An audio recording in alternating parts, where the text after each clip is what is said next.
invité politique ce matin, c'est Patrick Kanner. Bonjour. Merci d'être avec nous, Monsieur Kanner, sénateur du Nord, président du groupe socialiste au Sénat. On est ensemble pendant 20 minutes pour une interview en partenariat avec la presse régionale représentée par Christelle Bertrand du groupe La Dépêche. Bonjour Christelle. Bonjour Oriane, bonjour Patrick Kanner. Bonjour à vous.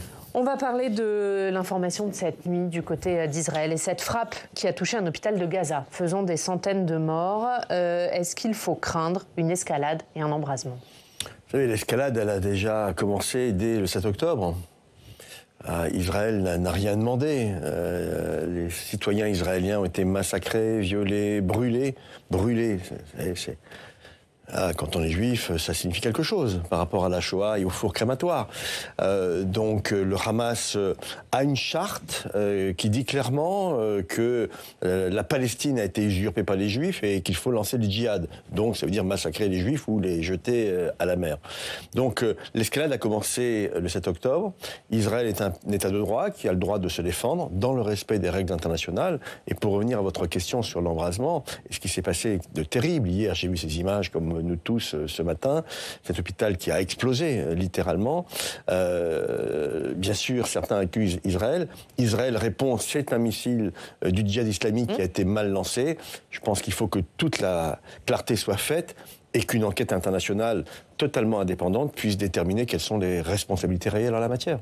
Il y a eu des manifestations dans plusieurs pays cette nuit, et notamment il y en a eu devant l'ambassade de France en Tunisie, avec des slogans hostiles à la France, hostiles à Emmanuel Macron, allié des sionistes. C'est ce que disaient les manifestants. Qu'est-ce que vous dites de ça ? C'est vraiment absolument terrible. Ça montre que, en fait, le conflit israélo-palestinien, qui date depuis trop longtemps, il faudrait relancer les accords d'Oslo, trouver la solution à deux États, nous le savons. Mais ce conflit israélo-palestinien est un prétexte finalement au lancement d'un refus finalement de ce que nous représentons. Vous savez, la Tunisie aujourd'hui est un pays qui pose des problèmes sur le plan démocratique, nous le savons bien. Et tous les mouvements islamistes, le Hamas, Daesh, le djihad islamique et bien d'autres, ont une haine féroce de ce que nous représentons collectivement. Je le disais à Mme Borne la semaine dernière, au moment des questions d'actualité, il y a exactement une semaine, nous sommes un cauchemar pour les islamistes.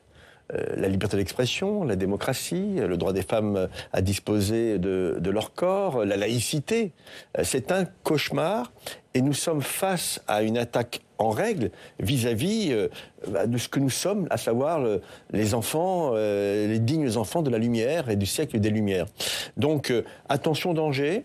Ce qui s'est passé avec Dominique Bernard, j'ai une pensée particulière pour lui-même et sa famille. Ce qui s'est passé il y a 48 heures avec l'assassinat de deux touristes suédois par un terroriste aussi dit le loup solitaire, montre que ce qu'on appelle le djihadisme d'atmosphère maintenant est en train de se développer et que manifestement des loups solitaires, ce que Bernard Cazeneuve appelait quand il était au gouvernement un djihadisme low cost, du terrorisme low cost, est en train de se développer. Il faut vraiment être extrêmement donc moins prudent, détectable, attentif. Puisque c'est des gens qui se radicalisent en solitaire et qui utilisent des couteaux, c'est-à-dire des armes qui ne sont pas interdites. Bah, est-ce que du coup, ça doit repenser aussi la façon de lutter contre ce djihadisme? Le risque zéro n'existe pas. Le risque zéro n'existe pas, mais il nous faut des services de renseignement efficaces. Il nous faut des politiques de prévention efficaces. Il faut que l'éducation soit le remède total, finalement, vis-à-vis de ces développements que nous devons combattre. Parce qu'encore une fois, c'est notre modèle de société qui est attaqué. Et le conflit israélo-palestinien par lequel nous avons commencé ce matin, je ne dis pas, n'est pas qu'un prétexte, mais ce n'est qu'un élément d'une volonté de déstabilisation de notre société. On va en parler avec Christelle. Alors Bruno Retailleau et Hervé Marseille souhaitaient que soit mise à l'ordre du jour du Sénat ce soir une résolution pour condamner les crimes du Hamas et soutenir les Israéliens. Le gouvernement a refusé de le mettre à l'ordre du jour. Est-ce que vous le regrettez ? Le gouvernement, manifestement, a prévu de déclencher ce qu'on appelle un article 50-1 de la Constitution, c'est-à-dire un débat qu'il va initier à l'Assemblée et au Sénat, nous verrons dans quel ordre, permettant à chaque groupe politique de pouvoir s'exprimer sur le sujet. Et a priori, je serai le représentant du groupe socialiste si ce débat est confirmé. Donc ça peut remplacer cette résolution ? Ce n'est pas le même sens. C'est ça. Une résolution elle est votée par la Chambre dans laquelle cela se passe. Je ne suis pas certain que le gouvernement veuille un vote sur... Pourquoi? Parce qu'il craint de ne pas avoir la majorité sur ce sujet-là? Je n'en sais rien. À l'Assemblée, je n'en sais rien. Mais est-ce que vous regrettez que ce débat n'ait pas lieu ce soir, comme le souhaitaient plusieurs sénateurs? Le gouvernement est maître de l'ordre du jour, parce que c'est une semaine gouvernementale. Hier, Bruno Retailleau, à votre place, il disait que c'est un mépris du Parlement. Oui, mais ça, c'est un mépris généralisé. Le fait qu'on refuse au Parlement d'inscrire, en tout cas à la majorité sénatoriale, d'inscrire un texte, montre bien qu'il y a là une forme de hiérarchie entre l'exécutif et le Parlement. Il y a bien d'autres exemples qui peuvent être utilisés, du 49.3 ou 42, bon, peu importe. Et sur le fond, est-ce que vous dites finalement c'est mieux qu'il n'y ait pas de vote? Ou est-ce qu'il aurait fallu un vote? Moi, je ne craignais pas le vote. Je ne suis pas certain que nous aurions signé le texte présenté par M. Retailleau et M. Marseille, parce qu'il y avait des choses qui pouvaient être pour nous des irritants, permettez-moi l'expression, mais sur le fond, il fallait dénoncer, vous savez, sur notamment l'aide humanitaire qui aurait pu être conditionnée. On ne conditionne pas une aide humanitaire. Les civils doivent être aidés dans toutes les hypothèses. Donc il y avait des choses à faire évoluer. Le texte n'est pas inscrit à l'ordre du jour. Nous aurons le débat sur le 50-1. Chacun pourra s'exprimer. Mais le gouvernement, je ne sais pas si c'est le mot de mépris est le plus adapté, mais le gouvernement nous considère comme des supplétifs de sa politique. Eh bien non, le Parlement ne peut pas être un supplétif de la politique gouvernementale. Alors cette question d'Israël, elle fracture la nuque, on va longuement en parler. Hier, Daniel Obono, député de la France Insoumise, a redit que le Hamas n'était pas une organisation terroriste, mais un mouvement de résistance. Qu'est-ce que vous avez ressenti en entendant ça? À vomir. À vomir. Moi, je l'ai découvert d'abord par un tweet, et puis après j'ai écouté exactement ce que Mme Obono a dit. Je suis scandalisé. D'ailleurs, il semblerait que même à l'intérieur du groupe LFI, il y a eu des remarques désobligeantes à son égard. Mais Mme Obono, c'est pas la première du genre. Je veux dire, elle a participé en novembre 2019 à la marche du CCIF. Elle a invité dans sa campagne à Paris, M. Jérémy Corbyn, ancien leader travailliste qui a été évincé pour des complicités d'antisémitisme. Il y a une forme d'antisémitisme chez une partie de LFI. Je ne vais pas jusque-là. Je dis simplement que les frontières, on le sait bien, entre antisionisme et antisémitisme sont parfois ténues. Et ce qui est certain, c'est que la volonté de Mme Obono ou de M. Mélenchon ou de M. Bompard d'essentialiser les habitants des quartiers populaires, en leur disant « mais vous êtes d'abord des musulmans, peut-être avant même d'être des Français ». Je vais un peu loin, peut-être. Mais c'est quand même cela qui est en jeu, c'est-à-dire un débat électoraliste et une volonté finalement de considérer que cette France coloniale doit être combattue. Il y a des vieux ressorts qui reviennent en la matière. Mme Obono fait partie de cette extrême gauche que j'ai toujours combattu dans ma vie politique, qui est aujourd'hui députée grâce à un accord qui s'appelle la NUP, on va en parler certainement, et qui mérite d'être totalement revisité. Donc je condamne fermement les propos de cette collègue parlementaire, et je ne sais pas s'il faut aller jusqu'à une démarche judiciaire qui a été c'est ce qu'a fait Gérald Darmanin, qui a saisi le procureur. Il a eu raison ou pas? En tout cas, il faut faire le lien entre les propos de Mme Obono et effectivement un appel peut-être à la haine qui est condamnable dans notre pays. Mais vous ne dites pas apologie du terrorisme. Parce que Gérald Darmanin, il a saisi pour apologie du terrorisme. Oui, c'est la dimension de M. Darmanin. Ce qui est certain, c'est que Darmanin a aujourd'hui une priorité, c'est de protéger la population juive de ce pays, les Français de confession juive, et les propos de Mme Obono peuvent créer des mouvements partout, y compris dans les quartiers, antisémites, et ça c'est très grave. Elisabeth Borne, hier soir, a dit que LFI n'était plus dans l'arc républicain après ses propos. Pour vous, c'est le cas ou c'est simplement un problème, Daniel Obono, Jean-Luc Mélenchon, Manuel Bompard? Non, ce n'est pas qu'un problème de gouvernance et de fonctionnement de LFI. Monsieur Mélenchon est dans une logique persécutionnelle permanente. Il a envie d'exister, y compris en disant « mais tout le monde m'en veut ». Dites que ces propos engagent totalement LFI? Tant que LFI n'aura pas condamné les propos de son patron, permettez-moi l'expression, parce qu'il s'est dit en retrait depuis un an et on n'a jamais vu autant, y compris sur les médias. Donc le vrai patron de LFI, c'est Jean-Luc Mélenchon, avec ses alliés, M. Bompard, Mme Panot à l'Assemblée nationale, Mme Obono et d'autres.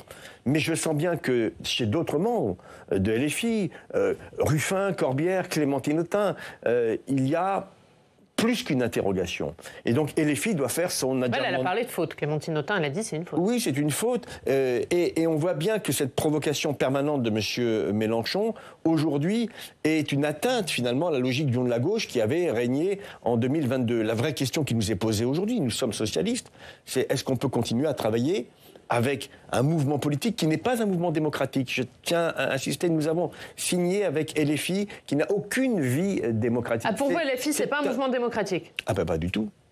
Pas du tout. Monsieur Mélenchon, il a été élu par... Parce qu'il n'y a pas d'élection interne, c'est ça? Il n'y a pas d'élection interne, il n'y a pas de sensibilités qui peuvent s'exprimer, sinon c'est un crime de lèse-majesté si elle s'exprime. Donc non, LFI est un mouvement politique qui a marqué les esprits, et notamment une élection en particulier, mais qui a des élus.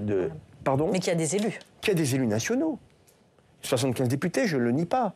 Mais vous avez vu les élections sénatoriales.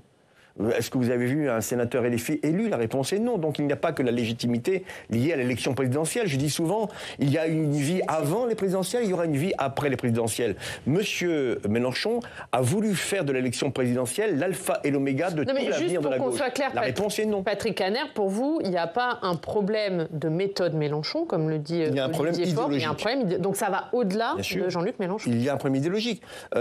Quand monsieur Mélenchon participe à la manifestation du CCIF en novembre 2019, quand il dit la police tue, quand il dit au début de la guerre Russie-Ukraine, quand il dit mais est-ce qu'il faut vraiment livrer des armes à l'Ukraine qui n'importe comment ne pourra rien faire avec ses armes face à la Russie, quand il ne dénonce pas comme il le faut les émeutes urbaines, et quand il ne dit pas que le Hamas est un mouvement terroriste, excusez-moi, oui, il y a un problème politique, voire même idéologique majeur avec M. Mélenchon. Mais Mélenchon n'est que le haut de l'iceberg. Il y a autre chose derrière lui.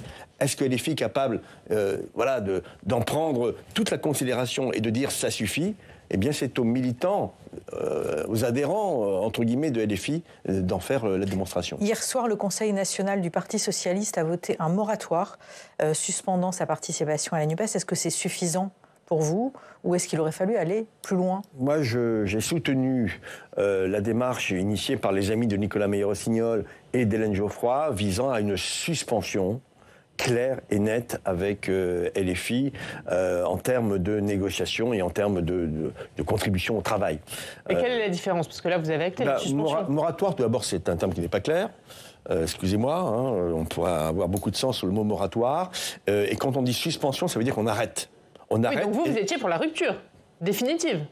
La rupture est quelque chose qui se constate après une période de réflexion. Là, vous suspendez votre participation à l'intergroupe. Oui. Qu'est-ce que vous pourriez faire de plus de votre point de vue? Moi, je pense que c'est de remettre tout à plat. Et de dire à un moment donné, avec LFI, est-ce qu'on peut continuer à travailler ensemble? Là, il y a des réunions qui vont être organisées pour discuter de ça, justement, à l'initiative des écologistes. Les écologistes et l'EPC ont une position différente de celle qui a été exprimée. Mais on va en parler, mais juste comment ça s'est passé, ce Conseil national? Parce que pour le coup, chez vous, il y a du débat. Il y a eu du débat. Il y a eu des débats. Moi, je regrette que la direction nationale, qui a proposé un texte avec le mot moratoire, n'ait pas accepté qu'un autre texte que nous avons porté soit soumis aussi au vote qui a eu lieu hier vers 1h du matin. Je tiens à le préciser. Donc les nuits ont été courtes. Gagné à 54%. Et 54% et 46%. Donc ça montre que... Mais vous l'avez voté ou pas, vous, ce moratoire? Moi, je n'ai pas le droit de vote, mais je n'aurais pas voté. Mais votre ligne donc vous l'aurez pas voté? Oui, je suis membre de droit en tant que président du groupe, mais si j'avais eu le droit de vote, j'aurais voté contre le texte de la direction nationale parce que j'estime qu'il ne va pas assez loin et qu'il, pour moi, il ne constitue pas un acte suffisamment fort pour dire à LFI ça suffit. Monsieur Mélenchon, ça suffit. Il faut vraiment tout remettre à plat et reconstruire une autre union. Je considère que la NUPES, qui a été un accord électoral, qui est devenu progressivement un outil au service de M. Mélenchon pour ses ambitions gouvernementales. Et on sait que ces ambitions sont quand même limitées parce qu'il est dans la protestation et dans la logique du grand soir. Cette NUPES, aujourd'hui, pour moi, est une impasse politique. Il faut recréer une autre union. Quelle autre union qu'aujourd'hui vous pourriez recréer? Vous savez, moi, je suis un enfant de la gauche politiquement. L'union de la gauche avec le PC, avec les radicaux de gauche, a existé aujourd'hui avec les Verts. Je pense que LFI, tel qu'aujourd'hui, piloté, managé par M. Mélenchon, ne peut plus faire partie, selon moi, de l'union de la gauche telle que je l'imagine, c'est-à-dire la gauche de responsabilité. Une partie d'LFI. C'est à LFI d'en décider. Et pour être très clair, c'est à ceux qui contestent la ligne politique, idéologique de M. Mélenchon, eh bien, de prendre leurs responsabilités. Une union qui pourrait intégrer Bernard Cazeneuve, par exemple, et son mouvement ? Bernard Cazeneuve, qui vient de s'exprimer sur une chaîne concurrente, a confirmé qu'il était favorable à l'union de la gauche.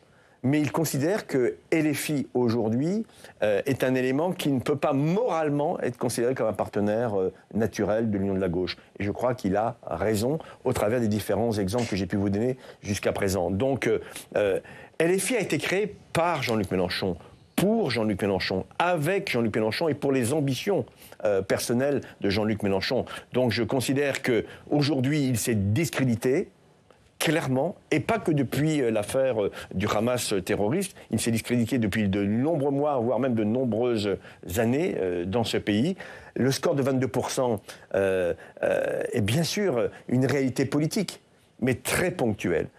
Et on le voit bien, LFI est un colosse au pied d'argile qui n'a pas d'implantation territoriale. Et nous devons négocier avec ceux avec qui nous pouvons construire un avenir pour la gauche. La question qu'a mise en avant Olivier Faure à de nombreuses reprises depuis un an, c'est la question de l'incarnation. Et dit, sans Jean-Luc Mélenchon, on est peu audible.